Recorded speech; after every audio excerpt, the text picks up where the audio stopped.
Welcome to the Wealth at Work vlog on the 2012 budget delivered by Chancellor Osborne this afternoon.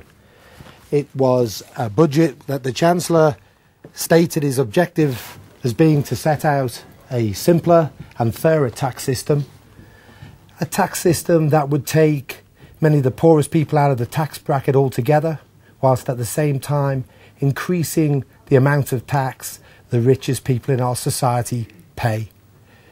Many of the changes won't take place until April 2013, allowing time for consultation over issues such as income tax and company share schemes.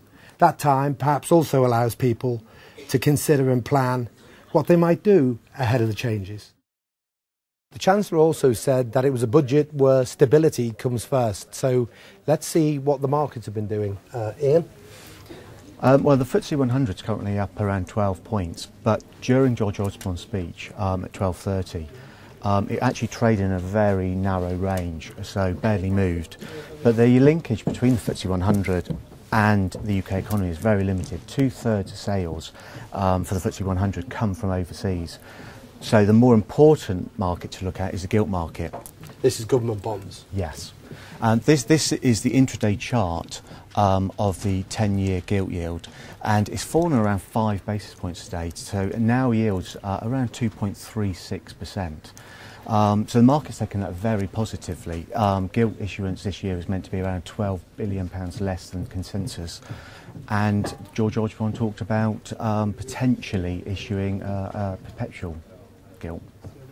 So overall, a very safe budget, but one that had to basically reflect the reliance on overseas investors. So he's getting the stability that he sought in his budget as a reaction from the markets at the moment. Yes.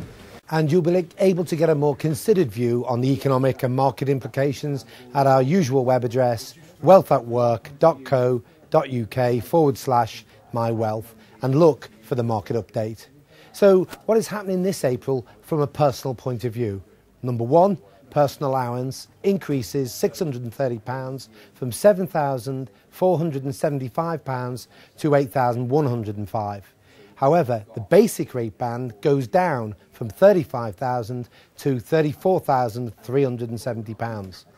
Two, capital gains tax allowance has been frozen at £10,600, and also the inheritance tax threshold at £325,000 has been frozen until April 2015.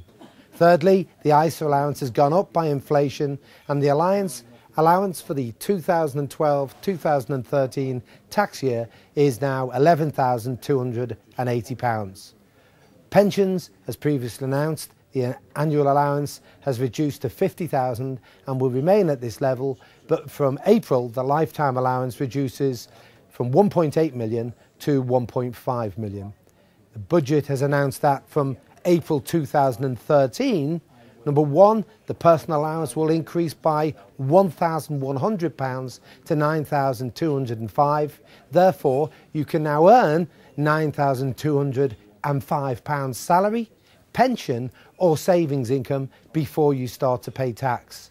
For a non-taxpayer, they can potentially invest up to £200,000 in high-quality corporate bonds and pay no tax. Top-rated tax is to be reduced from 50% to 45%. Good news for high earners, but it's the last chance to get 50% relief on pension contributions, and that's a 100% uplift on your pension contributions.